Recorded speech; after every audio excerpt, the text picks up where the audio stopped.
My name's Dan.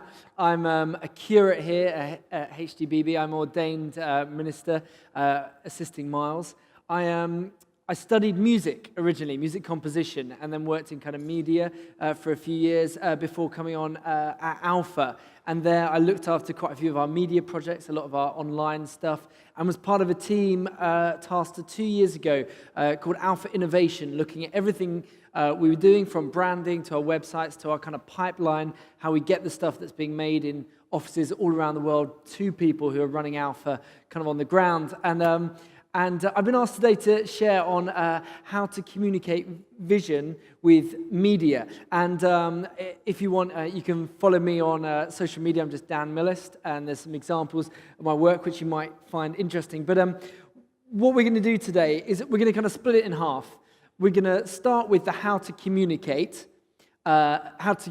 vision, and then we'll separate the with media bit secondly, because I know the kind of with media bit is the kind of sexy bit, the fun bit, but if we don't think about how we communicate vision to start with, you've got a really fancy toy that doesn't really do what it's supposed to be doing.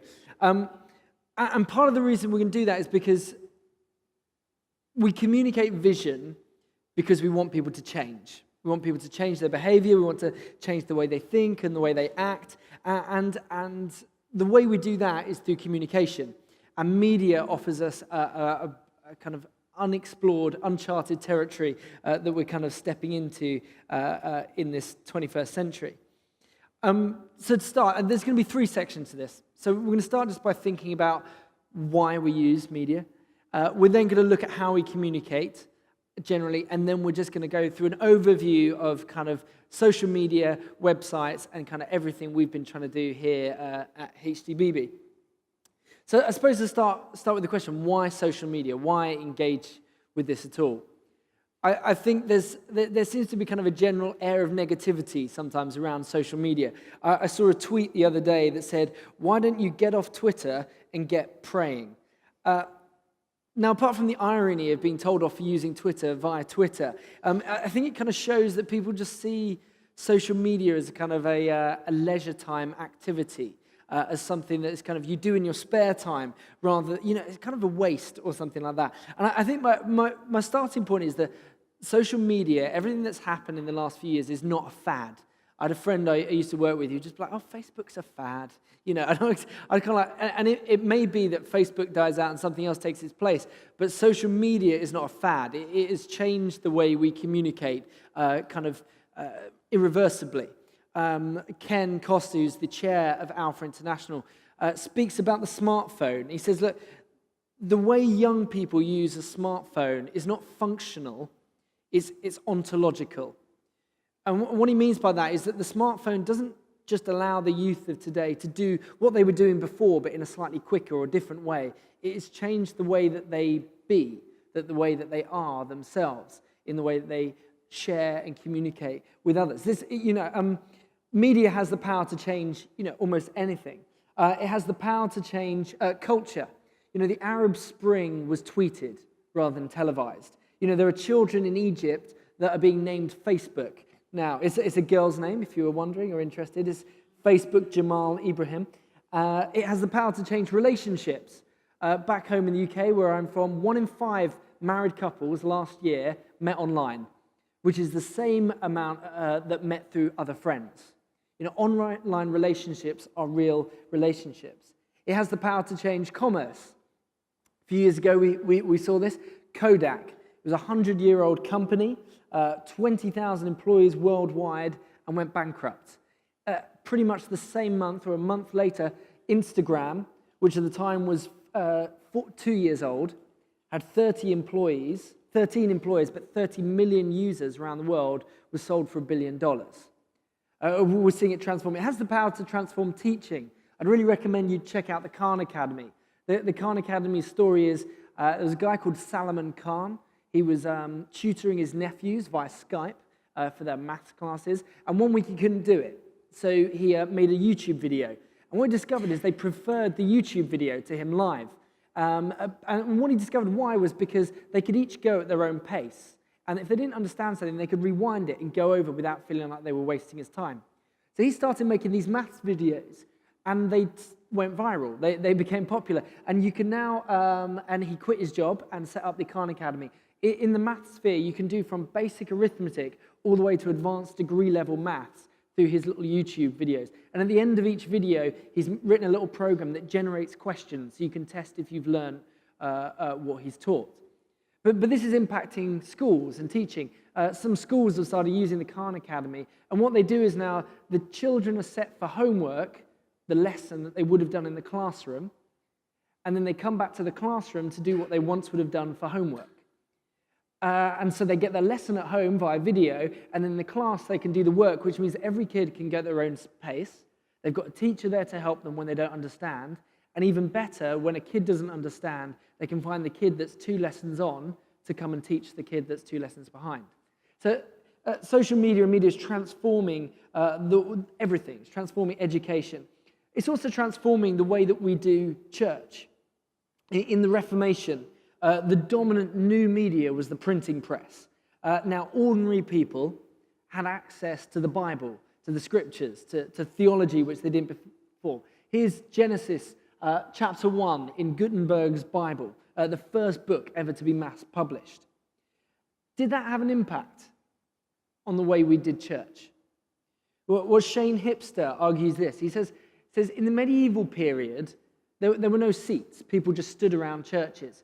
This is a church after the invention of the printing press. Can you see any similarities? He writes this: the medieval church didn't have any pews, just wide open spaces for standing. After the printing press, church seating started to mirror the page of a book. The impact of the printed medium is nearly endless. It not only led to the restructuring of physical space, it restructured our imagination and beliefs as well. And it's the same with social media, something which is even more available than a book was back then. And the church has always been at the front of engaging with new media. I mean, we kind of take for granted, but Paul wrote letters to churches. That was a new technology. Jesus, it could be argued, used his knowledge of acoustics. When the crowd was too large, he got onto a boat and put slightly out to water because sound travels better over water. The Reformation, the printing press, the most popular film ever seen, most viewed film, is a film called the Jesus film, which is the story of Jesus' life. You might have this on your phone, but the YouVersion Bible app, free access to the Bible, audio, reading on any phone. There is that many downloads. I don't even know what number that is. 741 languages, all available free on your phone. And Faith Comes by Hearing, another amazing ministry. They have the Bible in over 840 languages, including video ones, signing languages for the deaf, all given away free. The church has always engaged in social in new media and new technology to communicate the gospel. And I think part of it is because we have the best message. Media is always about communicating a message, a story, and we have the best story. We have the best message, and that is why traditionally the church has always engaged with this. And so social media is something for us to engage with wisely, to make the most of in building the community, advancing the kingdom, and sharing the gospel. So social media is about sharing the best message that has ever happened. But the medium is the message. The message doesn't come in a vacuum, and we could think about that for a long time and that kind of idea. But God didn't just give us a message. He gave us a message in an incarnated person. The way you tell the message matters. And before Jesus, there was the temple. And it's interesting to me that the first guy ever to be filled with the Spirit is Bezalel. We have recorded in the Bible. And the Spirit fell on him that he could use his craft to craft stone and metal work for building the temple, something that communicated about who God is and was to the Israelites. We have an amazing message, as I said before, and I suppose the danger here today is I could say a lot of things and maybe even try and impress you with a lot of things that we've done, but not actually equip you in any way to engage with this stuff. And so that's kind of my overriding kind of message on this, is that this is about equipping you, and the main thing I want to equip you into is to release others. You know, it can be very overwhelming as we look at this stuff. I don't know. How many people here, let's start. How many people have a smartphone first? First of all, show of hands. How many are Apple? How many are Samsung? Others? Okay, 2. Okay. How many of you are on social media already? Okay, so most of you. How many of you, your churches, are engaged with social media or with websites? Cool, great. That's really helpful. So I'd say as leaders, everything that Trish has been saying today, our main job is to release other people to ministry. Ephesians 4, verse 11 to 12 says this: He gave the apostles, prophets, evangelists, shepherds, and teachers to equip the saints for the work of ministry, for the building up of the body of Christ. As leaders, we're constantly supposed to be trying to replace ourselves, to try and raise up and release new people. And I think this kind of struck me as I was kind of leaving the UK to come here. I realized that the most impacting thing that I'd done, the thing that I'd done that had the most impact whilst I was at Alpha for 6 years, was finding this guy. This guy's Alex. There's 4 photos of him. He was a 19-year-old guy when I met him. And he came on as my intern. And then a few months later, I changed roles, and they gave him my job, only with more responsibility and a wider remit. And I imagine he probably got paid more as well. And I took him on. I took a risk on him. He was 19 as well, had no workplace skills at the time, but he's an amazing photographer, and he's fully engaged with all this stuff. You know, these people, there are people like Alex in your congregation. And if any of this feels like overwhelming, it's because our job is to find these people and to release them into it, to engage them. You know, the youth in your congregation are doing all of this stuff already, and they're doing it naturally, and they've grown up with it, or they are growing up with it now. And my main encouragement to you today is to find those people, find those bright spots, and engage them. And you need to release them because they're better than you. For a start, Alex, at one of our first ever team meetings with a kind of an external contributor, introduced himself as Dan 2.0. And he was a lot better than me at everything he does. So you need to find these people because they're better than you. They're also cheaper than paying somebody to do it. You will save yourself a lot of money.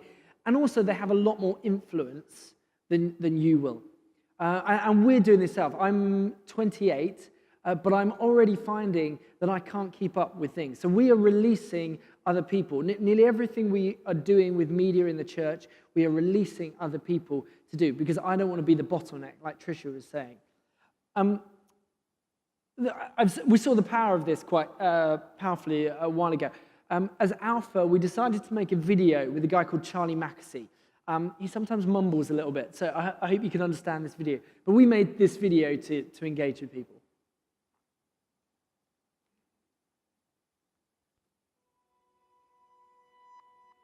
To be honest, church has always made me feel very uncomfortable. I guess, you know, in the same way, I was doing an exhibition of paintings, and one of the things I can't bear when I do shows is instead of someone coming in and enjoying the work, they scrutinize it. They come right up and make me feel uncomfortable with their notebooks and their cagoules and their rucksacks and their... This woman came into the gallery I was sitting, and she walked straight up to a painting, and instead of just enjoying it, she had a little notebook, and she pretty much put her nose against the canvas and started taking notes, and went to the next one, did the same thing. And it really irritated me. I just thought, well, why can't you just enjoy it? And so I built up the courage. I walked straight towards her. I was about to say, can't you? And she turned to me and she said, hello, how are you? And I said, fine, thanks. And she had enormously thick glasses, like huge glasses. And she said, I'm so sorry, it must look odd. And she said, I can't see so well, so I have to examine the brushstrokes, the texture, and I write poetry about the texture. And I just felt like I had no idea. I didn't know what to say because it was just on the edge of being really rude. And I suppose that I've always felt in the same way. I'd look at the church and God and Christianity like I looked at her. I just thought, why, scrutinizing me, judging me, whatever. And actually, I mistook it. I often mistake things. That's how I saw it. But when I approached it, I was met with the least likely response, which was just, I enjoy what you do. I'm interested in you.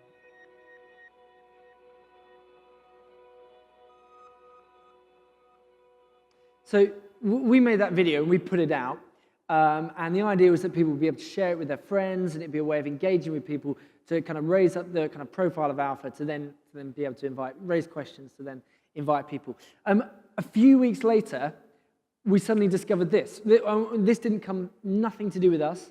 And this video just came up in someone's social feed, and then we sort of had to track down where it had come from. So here's the next video.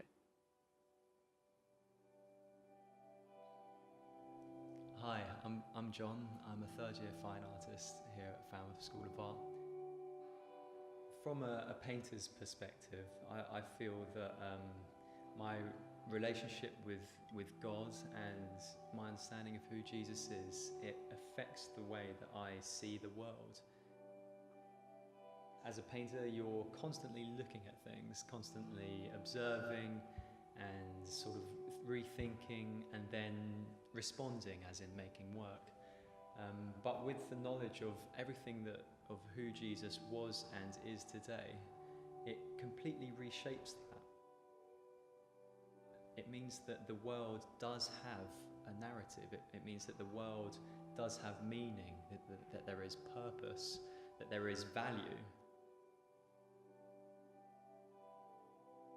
I think a lot of us do survive, but not necessarily live. I think if we look at the world and how it is, a lot of us are just surviving day to day. But to actually, truly live to the fullest, I think that can only be done through a relationship with Jesus.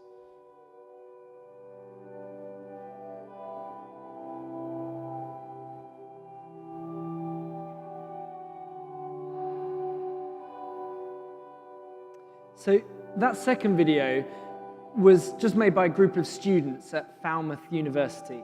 They saw the one with Charlie and thought, we could do that, and just made that. And it's indistinguishable. In some ways, it's even better filmed. But more importantly, that will have a greater impact on that community because it's made by one of them. They have greater influence. But the youth of today are making stuff like that. They can emulate. They are well versed in this in a way that kind of my generation and above aren't. This is kind of more natural to them. And that cost Alpha nothing. It was way more effective than the one we made. And I don't know, maybe they wouldn't have made it if they hadn't seen the first one, but my hunch is they probably would have. Our job is to find the next generation and release them into this. And with that, one tip I'd give you is we try and practice a thing of high accountability and low control. And what that means is that you kind of need the picture, kind of the young have a lot of strength and a lot of energy, but the older have the wisdom and the kind of understanding often, and we need to work together. And so the best way we found that works is high accountability, low control. So that's not me breathing down people's necks. Once I've released them to do something, I don't kind of critique it there and there. If somebody puts up an Instagram that, I can spot something I don't really like about it, I don't take it down or edit it or give them feedback there and then, but we give feedback later on. So we're going to try and do something here as a group amongst the HTB and Alpha stuff, where we get together once a month and we critique each other's work. And that's so much more useful than in the moment getting the feedback. I mean, if somebody's written a tweet and it's spelt all wrong and the date's wrong and the time's wrong and it's going to confuse everyone, obviously we change it. But if it was just like the sentence, maybe it could have been changed better, written better, or the picture could have been better, we kind of let it go and then give feedback on it. It's releasing people, it's giving them the authority in what they've released on, but not just then abandoning them to do that, giving them feedback, as Tricia spoke about earlier. Moving on. So that's the first section, why we're doing this, and what my heart is for this. The next thing I want to talk about is how to communicate vision. And again, this is important because otherwise we'll have a really fancy toy that doesn't really do what we need it to do. And I'd really recommend reading this book, Switch, How to Change Things When Change is Hard. As pastors, it's an amazing book. If you're a preacher, it's an incredible book. And most of this is drawn from, and the kind of overall picture that I'm about to share with you is taken from this book. You can get it on Kindle or Amazon really pretty cheaply. We communicate because we want change, as I said before. and which is why we share vision. But changing people's behavior isn't easy. If you're a pastor, you'll understand this. Changing your own behavior is hard. Changing others is even harder. And that's partly because humans are slightly strange. I'd love you to consider this, Clocky. Clocky is an alarm clock invented by some students at MIT, and it's no ordinary alarm clock. It has wheels. You set it at night, and in the morning when the alarm goes off, it rolls onto the floor and runs around your bedroom. Imagine, you're half awake, your curtains are shut, you're in your nightgown, running around trying to catch this thing. Clocky ensures that you're not going to snooze your way to disaster. And it seems like that's a common fear. It sold 35,000 units at $50 American a piece with very minimal marketing in its first 2 years. But what this shows us about ourselves, our human psychology, is that we're split. We're slightly schizophrenic. Part of us, the rational side, wants to get up at 5:45 so we can jog, so we can pray, so we can have a morning. But the emotional side wants to stay in bed where it's nice and warm and just wants to snooze its way through the day and wake up maybe tomorrow. And you know that if it comes to a debate, it's nearly always your emotional side that wins. And if that's the case for you, you are a potential Clocky customer, because the beauty of this is it allows your rational side to outsmart your emotional side. It simply gives it no choice, because you can't go back to sleep when this is running around under your bed and making a lot of noise. But if we're blunt, this kind of product wasn't invented for a sane species. Like, no sane race of people would ever need something like this. Spock from Star Trek doesn't need one of these. If he wants to wake up at 5:45, he wakes up at 5:45. We have this kind of built-in schizophrenia. Kind of psychologists talk about it in this way, that your brain has two independent systems that work in tension together. You have the emotional side, and that's what's instinctive, deals with pleasure and pain. And then there's the rational side, which is more about planning, is consciousness, and is also the part that analyzes and thinks about things. In the past few decades, psychologists have done a lot of research into this, and it's not a new thing. Plato talked about this. He described a rational charioteer who has to rein in an unruly horse that barely wields to the horsewhip. But a really good picture comes from a book, The Happiness Hypothesis. The author of this describes the idea of a big elephant with a small human rider. I've got a little picture of him here. You've got a big elephant, and perched on the top, you've got a little human rider. And the rider seems to be in control, but we all know that if it came to a fight, if the elephant wants to go one way and the rider the other, the elephant is going to win.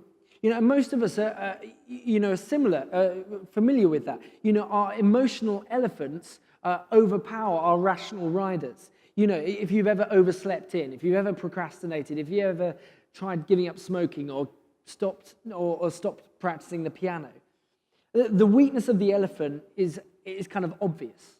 Like, it's instinctive, it's skittish, it kind of looks for the short-term payoff, it looks for ice cream rather than being the long-term payoff of being healthy. And when change fails, when we don't communicate vision, is often because we haven't engaged people's elephants. We haven't engaged the elephant within them, because the elephant just wants the short-term payoff. But the elephant's hunger for instant gratification and the rider's opposite ability is kind of strange. But they're not just bad and good. The elephant has enormous strengths, and the rider has really bad, crippling weaknesses. The elephant isn't always the bad guy. The elephant's turf is emotion. When you feel for something passionately, that's the elephant. When you defend the helpless, when you stand up for your family members, that's the elephant in you. And when you're contemplating change, the elephant has the strength to get you towards your goal. No matter what the goal is, the elephant has the power to get it there. And the rider, alternatively, his big weakness is the rider tends to overanalyze and tends to spin his wheels and procrastinate.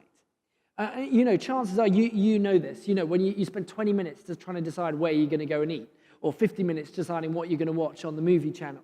If you have a brainstorm, you come out with no actual actions. If you want to change things, through communicating your vision, you need to appeal to both the elephant and the rider. If you reach the elephants but not the rider, they'll have passion but without direction. And if you reach the riders without the elephants, you'll have understanding without motivation. You know, a rider can make nothing happen as it just procrastinates. And the elephant, if not put on task, will just go off and do its own thing. To change behavior, you've got to direct the rider, motivate the elephant, and you've got to shape the path. And if you do that, change will happen a lot easier, and you will actually communicate your vision. And I just want to pick apart those three things. First of all, directing the rider. Directing the rider. There's three things to think about when you're directing the rider. So this is to engage the rational side of people. And you can do this communicate through text, through social media. This is for kind of applying for this kind of side of it. The first thing to do is to look for the bright spots. In the 90s, there was a guy called Jerry Sternin who worked for Save the Children. And he was tasked to go into Vietnam and to work with the malnutrition program. But when he got there, basically the government kind of said to him, actually, we're not really fond of you, kind of coming in here. You've got 6 months to make a difference. He was traveling with his wife. He didn't speak the language, didn't really know much apart from what he'd researched, and had minimal staff, and had 6 months to prove that he could make a difference. What he did was, and he looked at all these kind of factors that were addressing malnutrition, and he was completely, and what he discovered is they were all true but completely useless. You could know everything about malnutrition, but not know how to make an impact. And so rather than carrying on analyzing all the myriad of causes, he had a better idea. He traveled to rural villages and met with the local mothers. He divided them into teams, and he asked them to go out into their communities and look for the places where people bucked the trends, to look for the bright spots, look for the people who had the same environmental factors as everyone else, but somehow their children weren't suffering from malnutrition. And what he found was, when these mothers came back, he found that there were lots of children that bucked the trends. And so what he then did, he said, he went to them to see how they were different, to see how it is that some of these children, even though they were no different from others, somehow were able to be healthy. First of all, he eliminated anything that kind of, somebody who had a rich family member or a family member in the government or some, things that would have kind of given false data. But what he discovered was he found all the community norms, and then he found that there were bright spots where people were doing things differently. And it was things like the mothers, really simple things like mothers who fed their children 4 times a day rather than 2 times. The same amount of food, but split over 4, not 2 times. Because children digest slower, and so eating twice a day, they don't digest as much. Things like the diet, things like putting bits of crab or shrimp meat in, and things about eating habits. When the children came to eat, some mothers would let the children just pick what they wanted to eat, and others would actively feed their children. And he spotted these simple things that some mothers were doing that meant children were not malnourished. At that moment, it had been really easy to call kind of everyone together and announce that these are the things that they needed to do. But what he realized is knowledge doesn't change behavior. We've all encountered like slightly crazy therapists or divorced marriage counselors or doctors that smoke. We're all Christians. We all get it that, just knowing stuff doesn't automatically mean you change. So what he did was he got the mothers who were doing well to train the mothers who weren't. And in doing so, he took the bright spots and he enabled them to teach others. That's the first thing we do when we're directing our rider. And the key thing is it eliminates the not from around here syndrome. And also, I don't know about you, but I often think, well, how can I do that? How can I start from scratch? And the good news, I don't need to. There will be people in your congregation who are great at mobilizing people on social media. There are people in our church who are great at organizing a night out. Those are the people, those are the bright spots to try and engage and to see how they're doing it with social media to engage and to make use of in your church. The second thing we need to do to engage the rider is to script the critical moves. Again, two health researchers in the States were looking at how they could improve health via the American diet. And again, they looked at all these different things that would have been completely overwhelming if you tried to empower them. And they were basically saying a lot of the campaigns that they were seeing were basically told people, eat healthier. And it's kind of like, well, that's not actually very helpful. Everybody knows that they should eat healthily.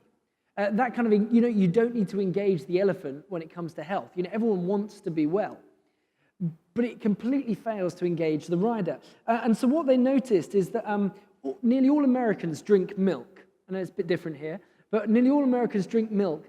And the difference between full-fat milk and 1% skimmed milk is basically, if you stop drinking full-fat milk and go to 1% skim milk, you will be fully in your kind of good consumption rate for saturated fat. A glass of full-fat milk has the same amount of fat as 5 rashers of bacon.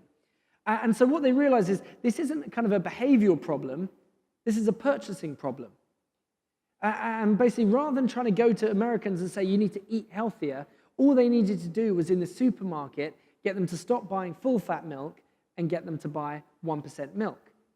And the campaign was simple. It was drink 1% milk. Really simple. But if you see what they've done, they've scripted the critical moves. They've taken this problem that could have been eat healthier and said, well, how do I eat healthier? What do I cut out? What do I have to do? To a simple task that nearly any one of the people hearing it could have applied. So when you're communicating through media, what is the critical move? What is it that you want people to do? It's great to have the vision of, to play our part in the evangelization of the nation, but what's the play our part? Maybe it's invite your friend to Alpha. Maybe it's invite them to the carol service. Maybe it's bring your friend to the Christmas carol, to the community lunch. What is the critical move that you need to script to engage people's riders? And finally, on the rider, you need to point to the destination. There's a term called a BHAG, a big, hairy, audacious goal. And what sets companies apart from companies that do well from those that don't is often that they have a BHAG. Things like General Motors, Henry Ford, his BHAG was he wanted to democratize the car, to make it go from something that only the wealthy had to something that everybody had. Walmart in the States wanted to triple in size in 10 years. These are big goals. But the reason they're useful engaging people's rider is it points to the direction we're going. It says this is the direction we're going. And therefore everything else, like Tricia said, that might be good but doesn't help us get there, we can dismiss. It's like a postcard. It's a vivid postcard. And it also actually engages the elephant because it says this is why it's worth sacrificing, because this is where we're going. So we need to script the moves. We need to point to the destination, and we need to look for the bright spots. Oh, there's those three. Point to the destination. Secondly, you need to engage people's elephants. The elephant is the emotional side. It is the side that reacts. And there's 3 ways to do this. First of all, find the feeling. There was a guy called John Steiger who was asked to look at his company and see if he could basically make purchasing more efficient so they could save money. And he was like, there was millions of things that he could have looked at. They bought thousands of products all across. So what he did all across the entire company. So what he did is he decided to focus on one product that they bought, and he focused on gloves. And what he found was that they purchased, let me just get the numbers right on this, they purchased 424 different types of gloves as a company from just as many suppliers, and they paid as little as $5 for a glove up to $17 for a glove. Sometimes the same gloves, but just from different suppliers. And now the tempting thing to have done to initiate change would have to have done a spreadsheet and to have shown the graph of how much we could save and all those things and really engage the rider. But what he did was he found one of every type of glove. He bought them and he put a price tag on them. And then he piled these 424 different types of glove in a pile, in a boardroom, and got all of the board in, and just got them to look at it. And they were shocked. He describes their reaction. He said what they saw was a large, expensive table, normally clean with a few papers, now stacked high with gloves. Each of the executives stared at the display for a minute. They said something like, "We really buy these different kinds of gloves? Really?" Then they walked around the table. They could see the prices. They looked at two gloves that seemed exactly alike, yet one was for $3.22 and the other was $10.55. It's a rare event when these people don't have anything to say, but that day they just stood with their mouths shut. You know, most of us would have gone for the spreadsheet approach, but these guys found the feeling.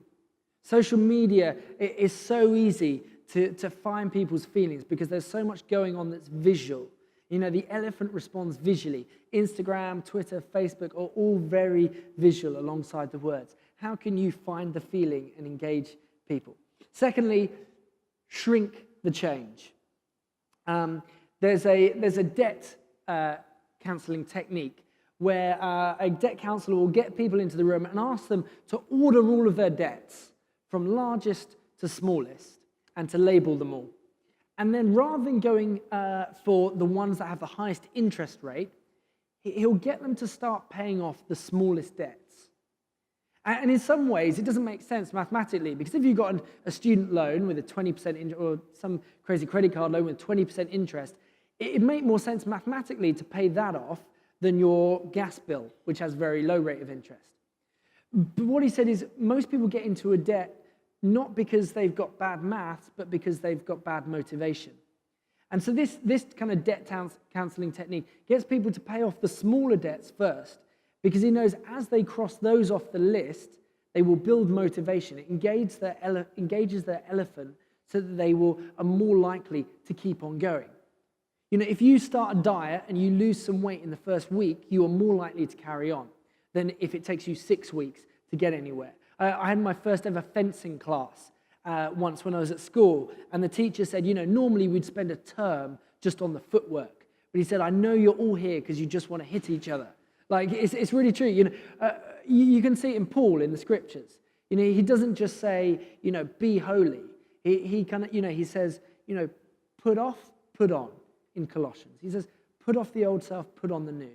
Rather than say, you know, become like Jesus in every waking thought, moment, and deed, it's just put off, put off, put on. You know, shrink the change. And then thirdly, for engaging the elephant, create an identity. This is so easy to do. Again, you see this with Paul. We are in Christ. We are his body. We are a church. We are HDBB if you're in our church. Or we are the worship team. Or we are the kids team. You know, it's said that when people subconsciously decide how to react, they ask 3 questions. Who am I? What kind of situation is this? And what would someone like me do in this situation?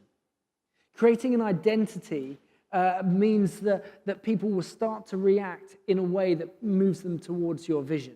And again, this is something that doesn't happen slowly. It doesn't happen quickly. It has to be modeled slowly. But there's numerous, you know, Apple are brilliant at just creating this identity of these people in the shops that are Apple geniuses. You know, they're not Apple sales assistants, they're Apple geniuses at the Genius Bar. They know everything, and you want to engage with those kind of people. How can you, a really powerful way, you know, in your churches, to create teams that serve is to create an identity. So you need to direct the rider. You need to motivate the elephant. But then kind of most importantly, you need to shape the path.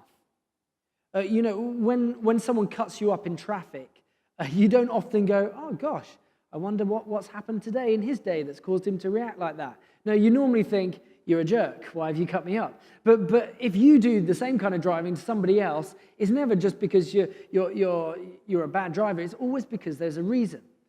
We are shaped by our surroundings. We know this. If you're going to start a diet, you get rid of everything from your house that you know you're going to snack on.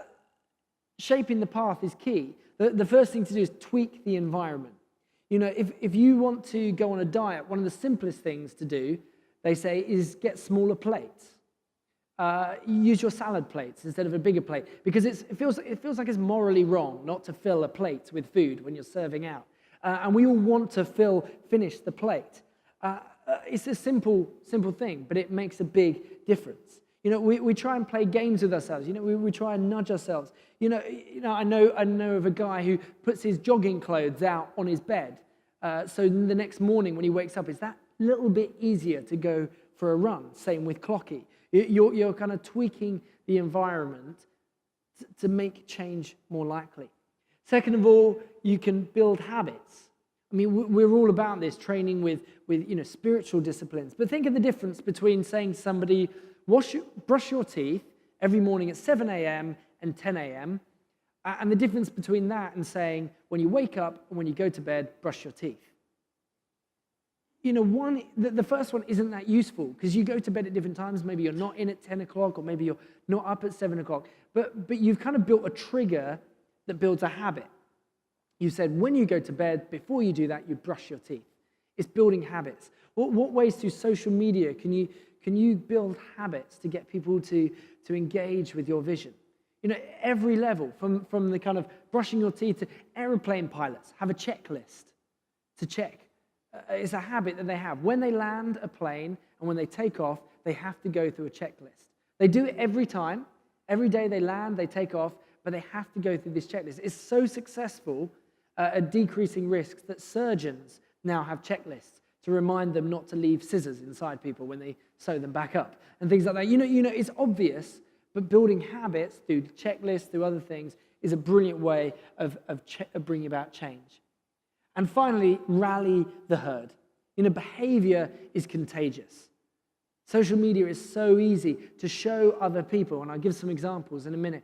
Show other people in your church engaging in the way. Celebrate your victories. When your vision is something and somebody does something that moves you towards that, celebrate that. And you can do it publicly through social media. This is why in a coffee shop, a tip jar will never be empty. They'll always, they seed it because you see it and you go, well, everyone else is doing it. I'll put some money in it too. It's why at the opera or in theatres, they will seed people in the crowd to laugh or to applause at the moment to get the crowd going. It's why we have canned laughter on TV shows.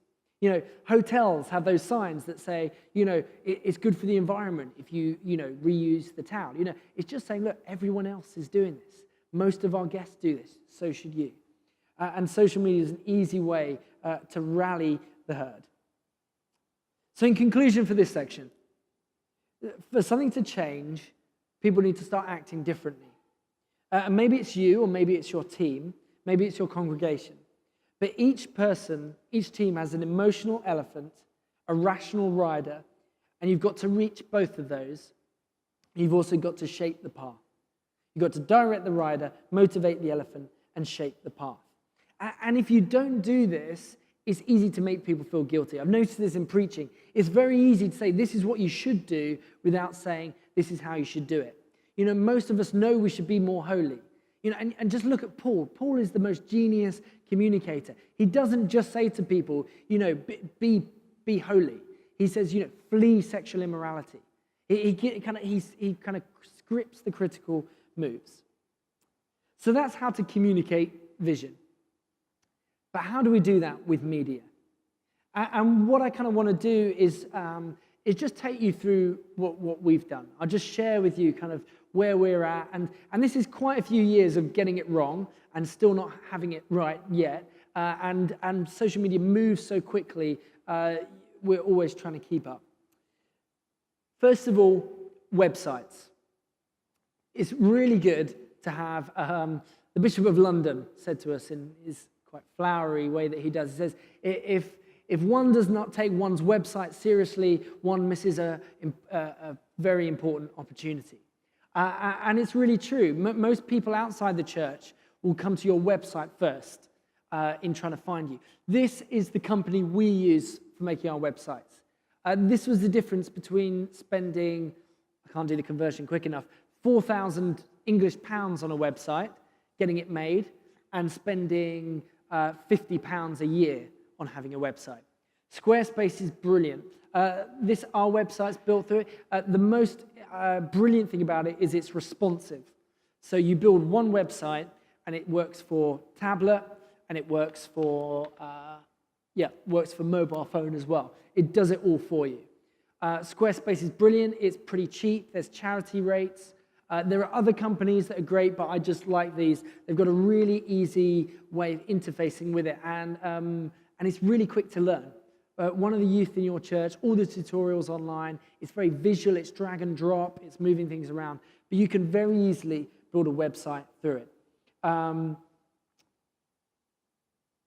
When thinking about a website, what's on the top menu and what's on the front page communicates what your priorities are. If you're not sure, everything on this website we stole from our church back at home, who had done all the research. And so I'd invite you, if you're not sure what kind of navigation or site layout, just steal it from this website, because we've taken it from somewhere else, and somebody's done a load of research on it.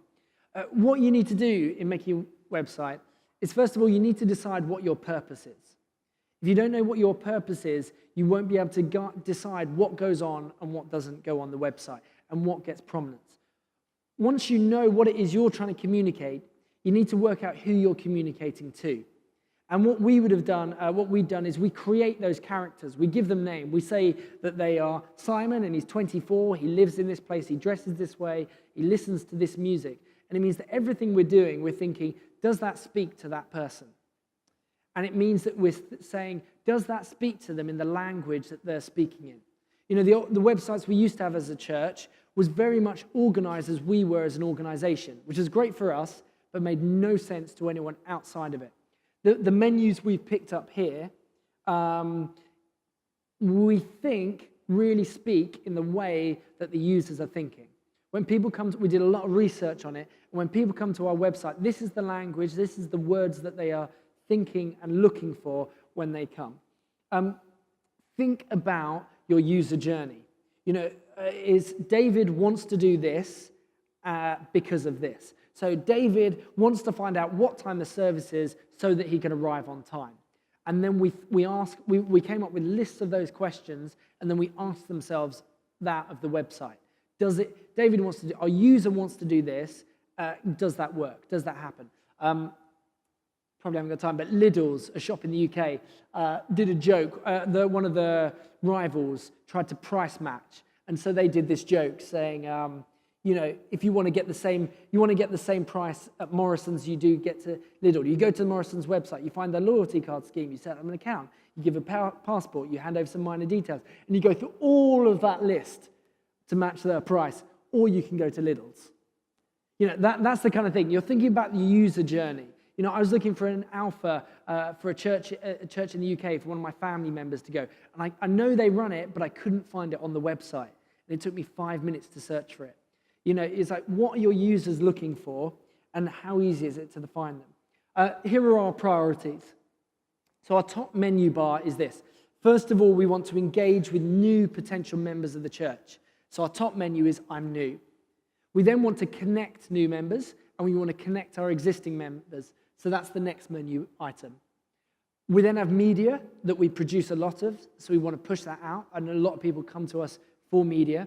And then alpha is the most important thing after Sundays or alongside Sundays that we do each week. So that's on the main menu.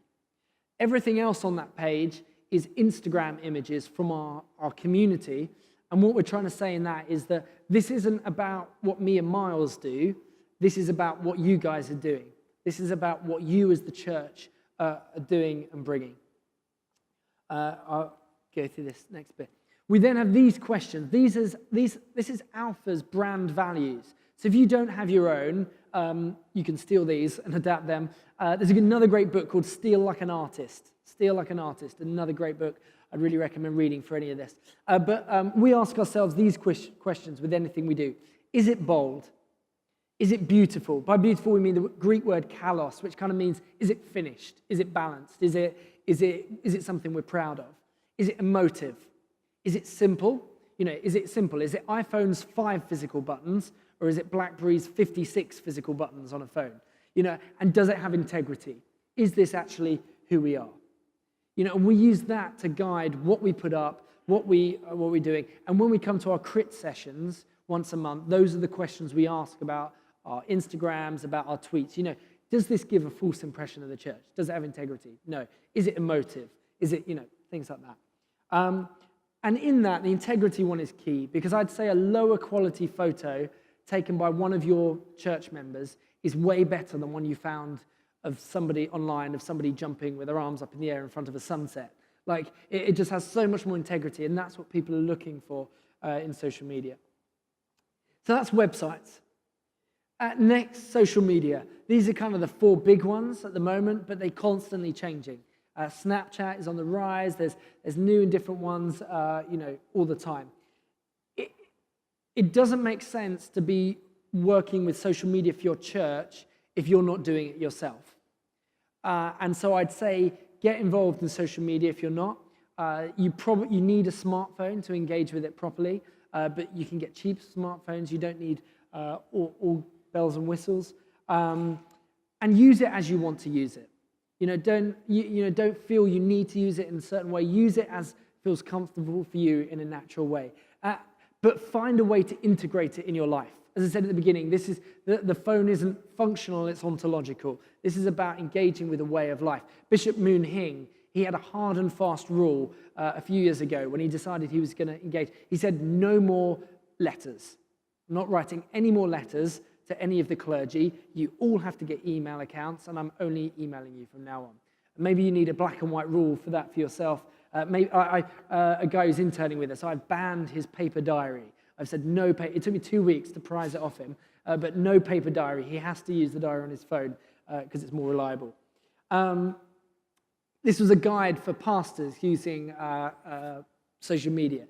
Make it 30% message application, your talks or Sundays, the stuff you're doing, 50% personal, and 20% retweeting inspirational information. If it's just personal, that's great. If it's just message application, it's just like you're broadcasting yourself, advertising yourself. Like, it's social media, not anti-social media. And people are really only interested in you as the people. Everything else comes afterwards. We can put some of this on the screen again afterwards. Nicky Gumbel, who pioneered Alpha, has 94,200 followers on Twitter. The most traction he gets is when he posts stuff like this. This is a picture. He said, enjoying the little things for one day when you look back and realize they were the big things. A picture with his grandson. That stuff gets way more traction than any kind of theological insight or anything else. And just know that. There was a photo of him marrying, conducting the wedding of his son. Some golden rules. You're not a brand, you're a person. Avoid criticizing others. It's easy to critique. It just is. Honor God, retweet good things. Panther, positive banter, which is a term someone came up with. Cardinal sins, don't project yourself online as you would in the pub. Don't have this alter ego that's kind of overly spiritual or overly anything. And don't overshare. It's a tricky balance. But, quote people. Don't steal from them. Be clear. And visual things are what people engage with. We are a visual culture. It's an easy way to engage with the elephant. And listen to other people. You see some leaders and they've got 10,000 followers and they follow 2 people. And it's like, you're not engaging with social media. You're using it as a broadcasting for yourself. Listening to your congregation, listening to what they say, and what they say will make you a better leader and a better pastor. Things for your church. A quick 0 to 60. Set up an email account. Things to do. Set up an email account that you can use for all of your social media. One that isn't tied to your personal one, so that when you move on or when you're releasing others, you can release them. Set up a Twitter, Instagram account. From your personal Facebook, set up a page for your church on Facebook rather than an account, because it's not, your church isn't a person, it's a Facebook page. Try and get the same username. The @ username should ideally could be the same. So we are HTBB Church on all social media, which is really helpful because it means you only have to advertise one thing, and when they kind of link automatically, they do some clever things for you. You need to decide on the tone of your voice and stick to that. That helps you kind of critique it, but say, we are fun, we are positive, we don't criticize other churches. We are this, we are not this, we are this, we are friendly, but we're not in your face. We are funny, but we don't make jokes about politicians, or things like that. Some guidelines. Work out your tone of voice. Try and keep it up to the moment, up to date. That's why the phone is so important. Mun, who runs our Instagram feed, was making images on her phone and posting them this morning. This is the kind of things that we use our Instagram for. So during sermons, that's Sarah preaching last week, Miles's wife, quotes from her talk. We celebrate successes. When people, our vision is we want to release people. This is the team that ran a children's light party, a positive alternative to Halloween. So at the end, we took a photo and we celebrate. Because that's amazing. They gave up a Saturday to come and run a party for kids, and it was mayhem, and it was hard work. And so we want to publicly celebrate that team for being amazing. That was this morning, celebrating Trisha, and that was a kid's costume. That was the winner of the kids' costume at the light party. It was amazing, Transformer costume. So we want to celebrate real people. It's not just about kind of what Miles and I are thinking. It's what the congregation are doing. We have a church mascot called Bintang Bear, who's there for the kids. And we bought him for the kids, but basically he's a bigger hit with the adults. And he surprisingly has been a really interesting way of engaging with kind of our 20 to 30s. One of our guys set up an Instagram account for Bintang Bear, and it's had some really interesting traction with getting people to Alpha, with getting people along on a Sunday. And in my head, when he wanted to do this, I was like, no, that is a bad idea. But Craig Groeschel, who is part of the church that made the Bible app, he said, if you want to reach people that nobody else is reaching, you've got to do things that nobody else is doing. And this was an attempt at that. Second of all, the last thing, search engine optimization. Again, I don't know anything about this, so I found somebody in our congregation, a girl called Helen, who does, and she did it. But basically what it means, if you put a video on YouTube, that's just one of the 260 hours that went online that minute. And so you need to push. Nothing goes anywhere unless it's pushed. No videos go viral unless they're pushed. And so you need to look into search engine optimization. Google doesn't just find your website automatically. So our website's taken a few months to be found when people search. And so you just get one of the youth to look into that. It's simple. There's lots of tutorials online. The next thing is this won't cost you the world. You don't need the highest end Mac computer with the best Adobe products, but it is worth a little bit of investment. It will cost a little bit of money, but you don't have to put anything in. And phones, again, these are just some of the apps that I'd recommend looking into that I use the most. Some of these are free. None of them are more than none of them are more than a few ringgit. ViscoCam is an amazing photo editing app. Diptyque for joining photos together. Whitgram, just making photos work on Instagram. Fonto for writing text on photos. So they're great for doing into the moment images for, as the service is going on, as an event's going, and posting online. For organizing people, Slack is a brilliant way. I'm running a big project at the moment. I've got two friends who are running a project back in the UK, and we just use Slack. We had one meeting physically together, and everything else we've done through that, and that's free. WhatsApp, Mun, who runs the Instagram, was saying she went to a church event the other week. They didn't have any screens, and so they WhatsApped all the song words to one another. And a lot of our guys, our Sunday teams here are organized through WhatsApp. Evernote, another great, you can just use the free one. Devotional stuff, Share Alpha is a great app for making alpha question marks on photos for profiles. Bible in 1 year and the U version. And I can stick this back up again later. Finally, high accountability and low control we spoke about earlier. Not just, if you're releasing young people, they need a good hand of guidance on them. But it's best to do it with feedback meetings rather than ongoing criticism. And again, always with why, if you've got a clear destination, a clear vision and goal, it makes it easier to give the feedback. And then just two tweets to finish with. This is one of the most popular tweets in the world. 4 more years, directing people's riders. This was saying thanks to the voters for what they had done. That engaged the riders, and a photo. And it's not, this would have been planned. You know, this didn't just happen. This wasn't Barak just at the end of it going, oh, just take a photo of us. And, you know, this is a very crafted, well-crafted tweet, but it's an emotive photo that engages people's elephants and a text that directs the rider. This is the kind of thing to be thinking of. Constantly be looking for what other people are doing and to emulate that. But always remembering that the most popular tweet in the world was this. If only Bradley's arm was longer, the best photo ever. This is the kind of thing people are engaging with in social media. And again, we've got the upper ground on this. Jesus' first miracle was turning shame into joy, water into wine. You know, our faith is joyful, and there is a lot to celebrate and share, and a lot of joy to spread in sometimes a hopeless world. And so we'll have questions later on, but thank you very much for listening.